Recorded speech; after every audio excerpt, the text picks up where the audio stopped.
إن الله وملائكته يصلون على النبي يا أيها الذين آمنوا صلوا عليه وسلموا تسليما.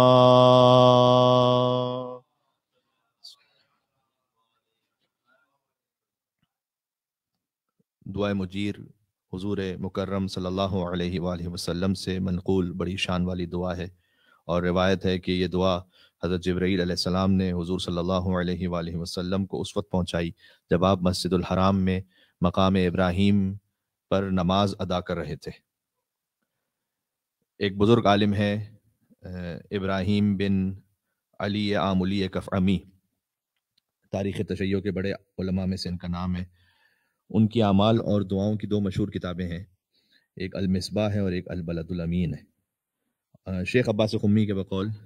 ان عالم نے ان دونوں کتابوں میں اس دعا کو اس طرح درج کیا کہ اس کی فضیلت حاشیے میں ایسے بیان کی کہ جو دعائے مجیر کو پڑھے ماہ رمضان المبارک کے ایام بیض، یعنی 13، 14 اور 15 رمضان، آج ہم تبرکن اس لیے پڑھ رہے ہیں کہ یہ بھی ربیع الثانی کے ایام بیض ہیں، یعنی 14 ربیع الثانی ہے، تو جو ایام بیض میں سے پڑھے تو اللہ سبحانہ و تعالیٰ اس کے گناہ معاف کر دے گا، چاہے وہ بارش کے قطروں، درختوں کے پتوں اور صحرا کی ریت کے ذروں کے برابر ہی کیوں نہ ہو۔ نیز یہ دعا مریضوں کے لیے شفا کا سبب ہے، مقروضوں کے لیے ادائے قرض کا سبب ہے، فراخی اور تونگری حاصل کرنے کے لیے اور غموں کو دور کرنے کے لیے بھی دعا انتہائی مفید ہے۔ اگرچہ کہ اکیڈمیکلی ایک بات میں آپ کے سامنے پیش کر دوں کہ یہ جو شیخ عباس قمی نے فرمایا ہے کہ آغا کف امی نے اپنی کتاب میں اس طرح سے اس فضیلت کو ذکر کیا، تو ہم نے جب خود آغا کف امی کی کتاب کی طرف رجوع کیا تو ہمیں ایسی عبارت تو نہیں ملی حاشیے میں کوئی، البتہ ان ممکن ہے کہ شیخ عباس قمی کے پاس کتاب المصباح اور البلد الامین کا کوئی اور ایسا نسخہ موجود ہو جو آج ہمارے پاس نہ ہو، لہٰذا انہوں نے اس نسخے سے بیان کیا ہو۔ لہٰذا رمضان المبارک کے علاوہ بھی اسے پڑھا جا سکتا ہے، اور ہم شب جمعہ کے آستانے پر ہیں، لہٰذا گناہوں کی مغفرت کے لیے، حاجات کی برابری کی نیت سے تبرکاً ہم اس دعا کو پڑھ رہے ہیں۔ دو الفاظ اس دعا میں بہت کثرت کے ساتھ ہیں، میں چاہتا ہوں اس پہ توجہ دیں۔ پہلا لفظ ہے سبحانکا اور دوسرا ہے تعالیتا، یہ کثرت کے ساتھ ریپیٹ ہوں گے اس دعا میں۔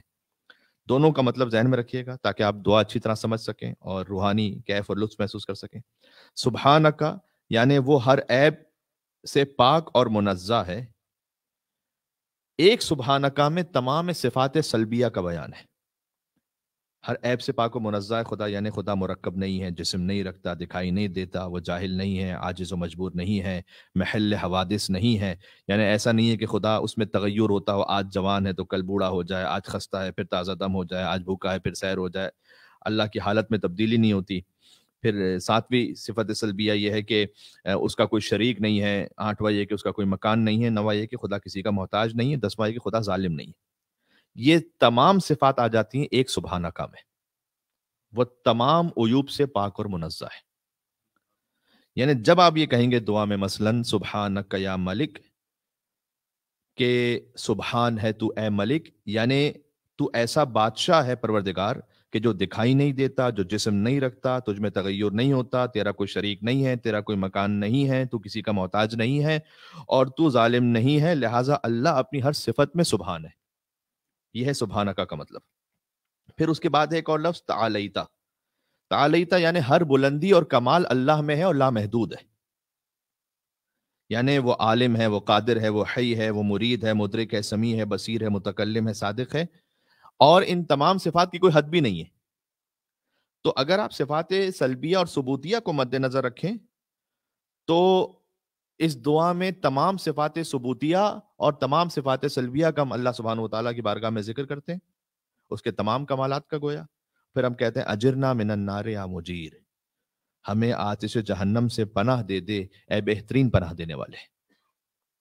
اب ان تمام مفاہیم کو آپ دل و دماغ میں رکھ کر اس دعا کو پڑھیں تاکہ ہم زیادہ معرفت اور قربت محسوس کر سکیں انشاءاللہ۔ ایک مل کر پرزور حیدری صلوات بھیج دیں محمد و آل محمد پر۔ اللہم صل علی محمد و آل محمد۔ بسم اللہ الرحمن الرحیم۔ سبحانک یا اللہ، تعالیت یا رحمان، اجرنا من النار یا مجیر، سبحانك يا رحيم تعاليت يا كريم أجرنا من النار يا مجير سبحانك يا ملك تعاليت يا مالك أجرنا من النار يا مجير سبحانك يا قدوس تعاليت يا سلام أجرنا من النار يا مجير سبحانك يا مؤمن تعاليت يا مهيمن أجرنا من النار يا مجير سبحانك يا عزيز تعاليت يا جبار أجرنا من النار يا مجير سبحانك يا متكبر تعاليت يا متجبر أجرنا من النار يا مجير سبحانك يا خالق تعاليت يا باري أجرنا من النار يا مجير سبحانك يا مصور تعاليت يا مقدر أجرنا من النار يا مجير سبحانك يا هادي تعاليت يا باقي أجرنا من النار يا مجير سبحانك يا وهاب تعاليت يا تواب أجرنا من النار يا مجير سبحانك يا فتاح تعاليت يا مرتاح أجرنا من النار يا مجير سبحانك يا سيدي تعاليت يا مولاي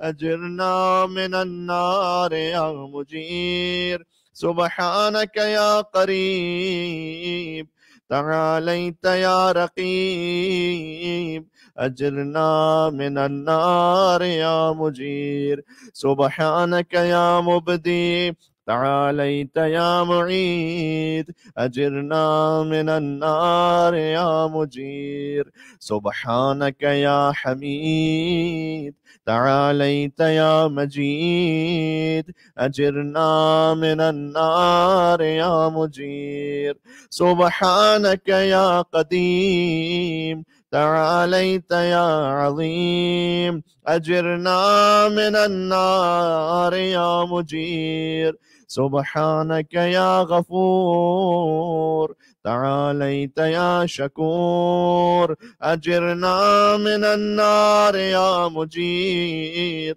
سبحانك يا شاهد تعاليت يا شهيد أجرنا من النار يا مجير سبحانك يا حنان تعاليت يا منان أجرنا من النار يا مجير سبحانك يا باعث تعاليت يا وارث أجرنا من النار يا مجير سبحانك يا محيي تعاليت يا مميت أجرنا من النار يا مجير سبحانك يا شفيق تعاليت يا رفيق أجرنا من النار يا مجير سبحانك يا أنيس تعاليت يا مونس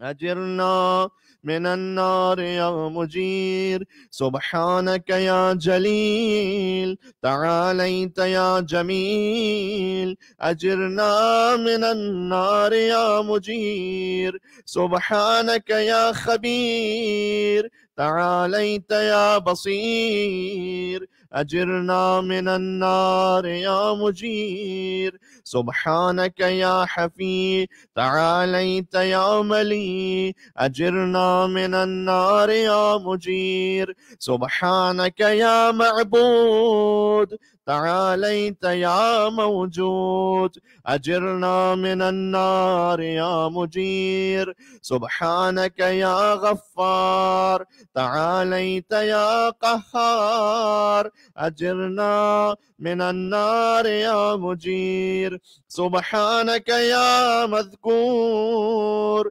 تعاليت يا مشكور أجرنا من النار يا مجير سبحانك يا جواد تعاليت يا معاذ أجرنا من النار يا مجير سبحانك يا جمال تعاليت يا جلال أجرنا من النار يا مجير سبحانك يا سابق تعاليت يا رازق أجرنا من النار يا مجير سبحانك يا صادق تعاليت يا فالق أجرنا من النار يا مجير سبحانك يا سميع تعاليت يا سريع أجرنا من النار يا مجير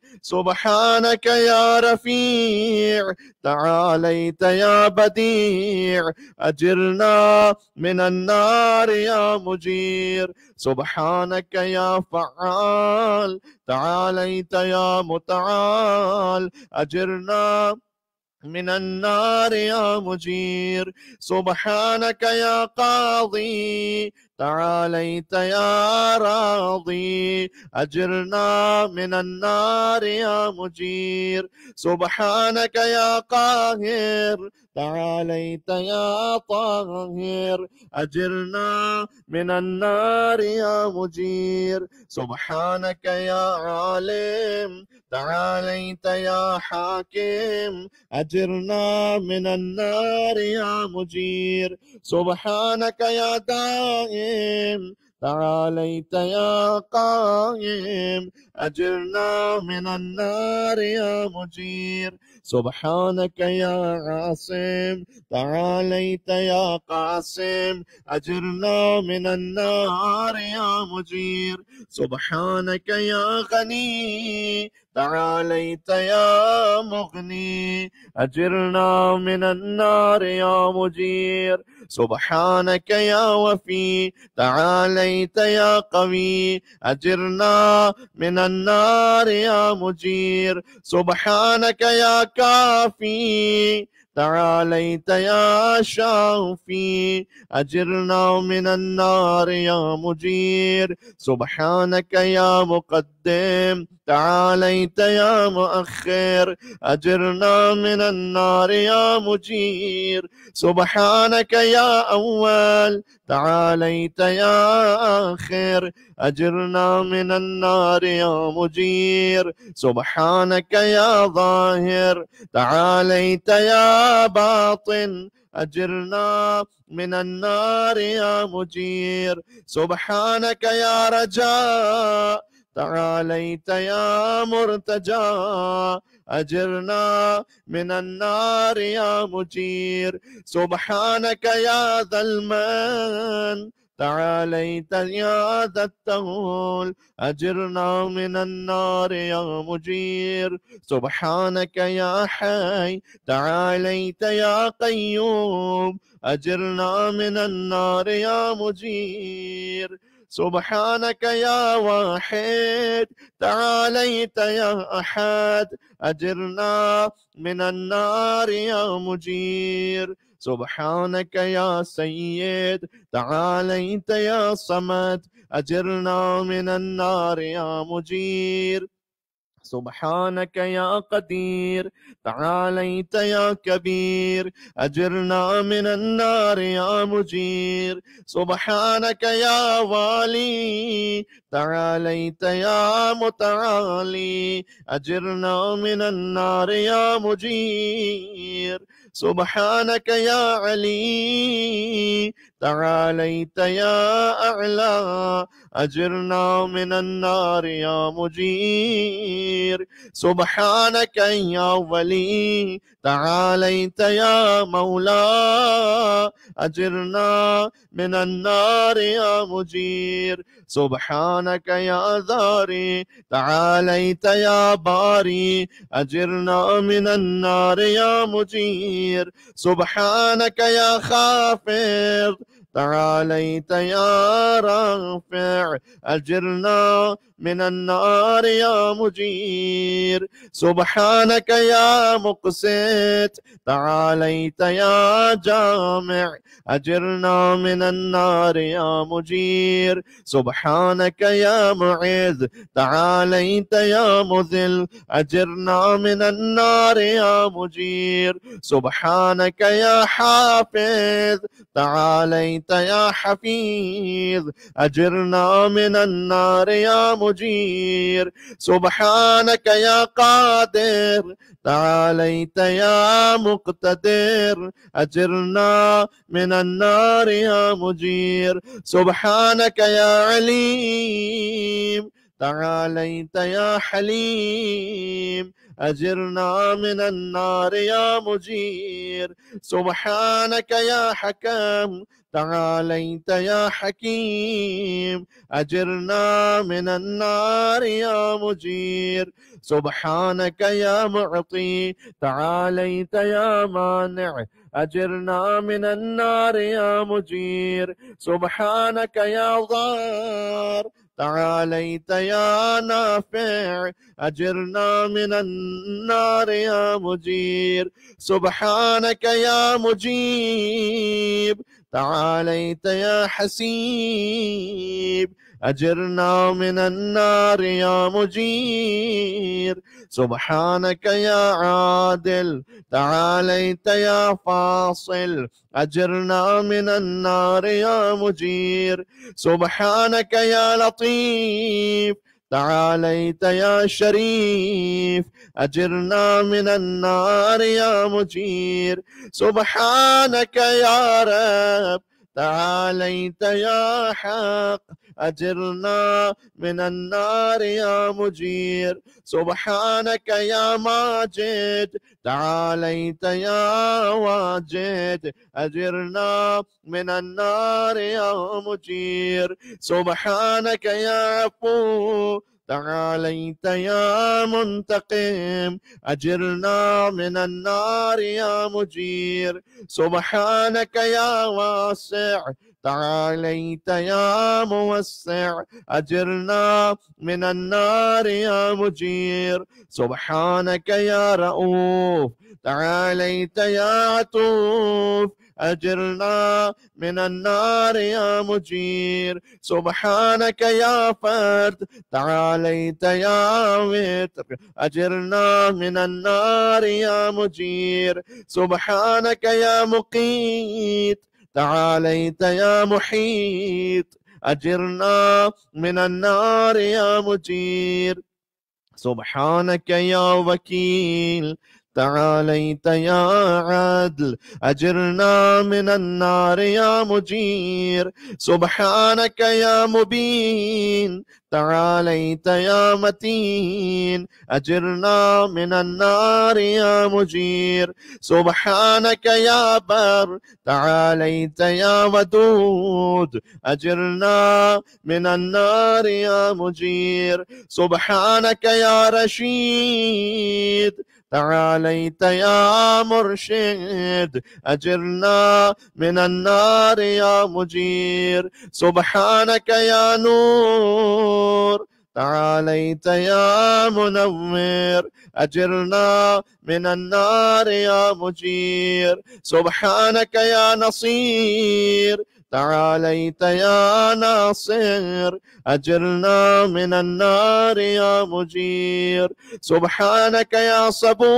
صبور تعاليت يا صابر أجرنا من النار يا مجير سبحانك يا محصي تعاليت يا منشي أجرنا من النار يا مجير سبحانك يا سبحان تعاليت يا ديان أجرنا من النار يا مجير سبحانك يا مغيث تعاليت يا غياث أجرنا من النار يا مجير سبحانك يا فاطر تعاليت يا حاضر أجرنا من النار يا مجير سبحانك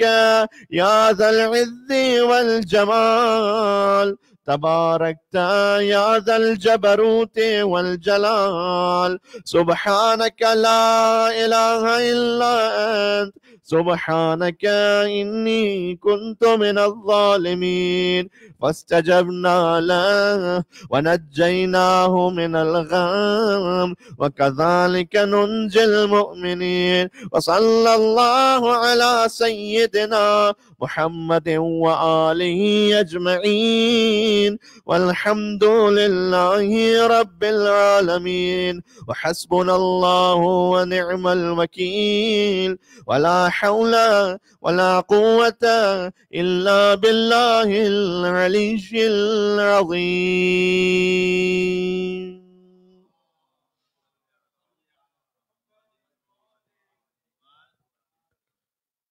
بار بار ہم نے پکارا اجرنا من النار یا مجیر، اے پناہ دینے والے ہم سب کو آتش جہنم سے پناہ دے دے۔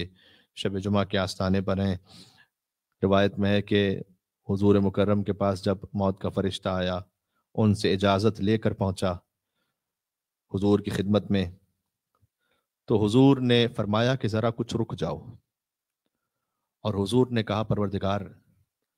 میں نقل بالمعنی کر رہا ہوں روایت کہ میرے جانے کا وقت قریب ہے، تو مجھے یہ تو بتلا کہ میری امت کے گناہ گاروں کے ساتھ کیا ہوگا۔ حضور اس وقت دعا فرما رہے تھے اپنی امت کے گناہ گاروں کے لیے، تو اس وقت اسرائیل تو وہیں موجود تھے، لیکن جبرائیل نازل ہوئے کہ اللہ یہ کہہ رہا ہے کہ ہم آپ کو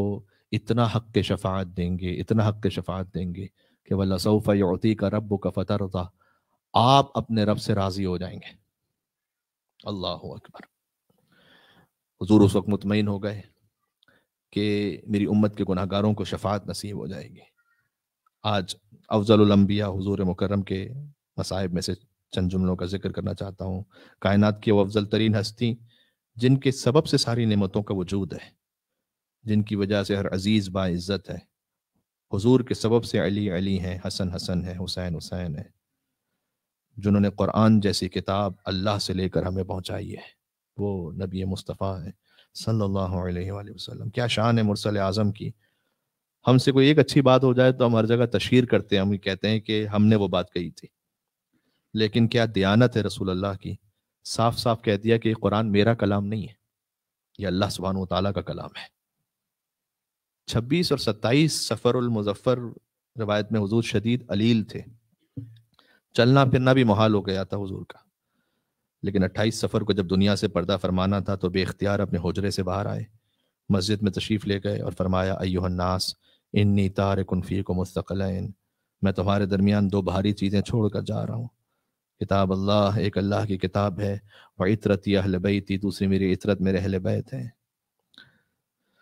ما ان تمسکتم بہما لن تضلوا بعدی ابدا، جب تک تم دونوں سے متمسک رہو گے ہرگز گمراہ نہیں ہوں گے، اور یہ دونوں ہرگز ایک دوسرے سے جدا نہیں ہوں گے، یہاں تک کہ قیامت میں حوض کوثر پر دونوں ایک ساتھ میرے پاس پہنچیں گے۔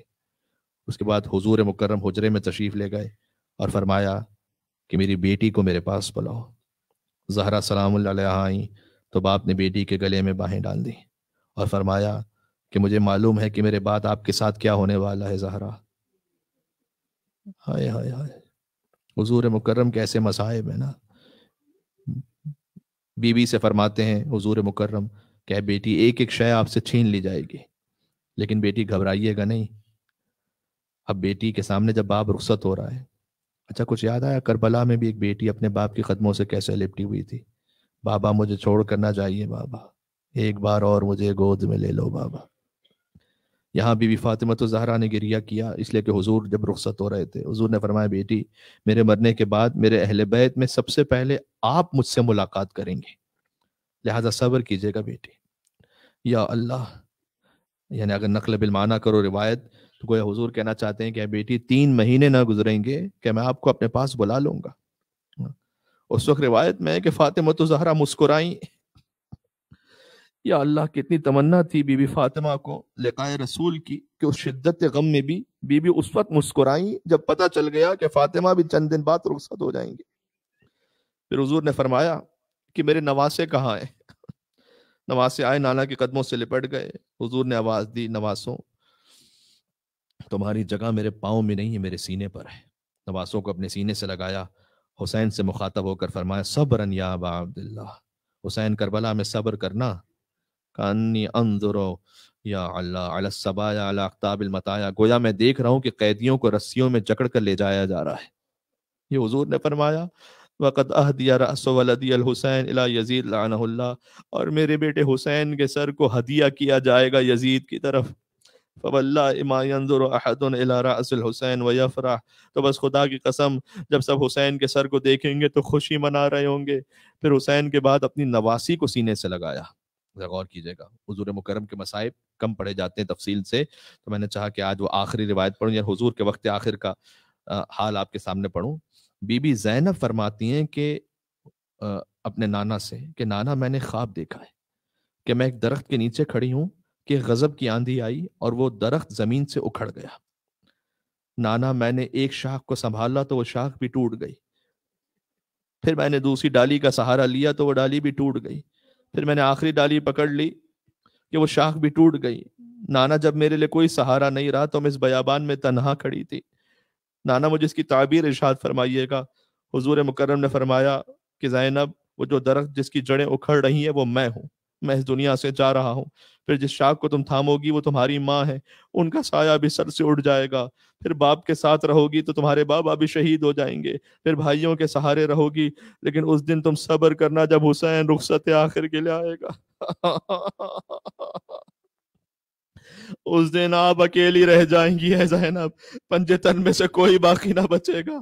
لہٰذا عصر عاشور جب حسین بی بی زینب کے پاس رخصت آخر کے لیے تشریف لائے تو بی بی بہت گریہ فرماتی تھی. اس وقت مولا حسین نے پوچھا تھا کہ بہن زینب آپ نے نانا اور اماں اور بابا کی شہادت پر ایسے گریہ نہیں کیا جیسے آپ آج گریہ کر رہی ہیں. تو بی بی زینب نے جواب دیا تھا کہ بھیا جب نانا کی وفات ہوئی تھی تو اماں نے تسلی دی تھی، جب اماں کا وصال ہوا تو بابا نے سہارا دیا تھا، جب بابا دنیا سے رخصت ہوئے تو بھیا حسن نے سنبھالا، جب حسن کے جنازے پر تیر لگے تو بھیا حسین آپ نے مجھے سہارا دیا. اب آپ بھی رخصت ہو رہے ہیں، اب پنجے تن میں سے کوئی نہیں رہا، اب زینب تنہا ہو جائے گی. حسین نے پلٹ کر کہا لا تنسینی فی نافلۃ اللیل، اے بہن مجھے نماز شب میں فراموش نہ کرنا. بس 2 مصرے سن لیجئے. شب جمعہ کے آستانے پر ہم ساتھ میں ہیں. حضرت انیس رحمت اللہ علیہ لکھتے ہیں جب بی بی زینب کی نگاہیں امام حسین پڑھتی وقت آخر ایک بیت انہوں نے لکھا امام حسین کی جنگ کے بارے میں کہ پاؤں ہر بار رکابوں سے نکل جاتے ہیں، پاؤں ہر بار رکابوں سے نکل جاتے ہیں، یا علی کہتی ہیں زینب تو سنبھل جاتے ہیں. یا علی کہتی ہیں زینب تو سنبھل جاتے ہیں. بیویاں شہزادی کے گرد جمع ہو گئیں، گرد زینب کے تھا ناموس پیمبر کا ہجوم. بانو روتی تھی کھڑی، پیٹتی تھی سر کلثوم، کہتی تھی دیکھ کے مہتا کو سکینہ معصوم، اے پھوپھی نر گئے اعدا میں ہے شاہ مظلوم. جاؤں گی اب میں ٹھہرنے کی نہیں آپ کے پاس، شمر خنجر لیے جاتا ہے میرے باپ کے پاس. وَسَيَعْلَمُ الَّذِينَ ظَلَمُوا عَلَى مُحَمَّدٍ أَيَّا مُنْقَلَبٍ يَنْقَلِبُونَ رِضًا بِقَضَائِكَ وَتَسْلِيمًا لِأَمْرِكَ إِنَّا لِلَّهِ وَإِنَّا إِلَيْهِ رَاجِعُونَ. اللهم صل على محمد وآل محمد.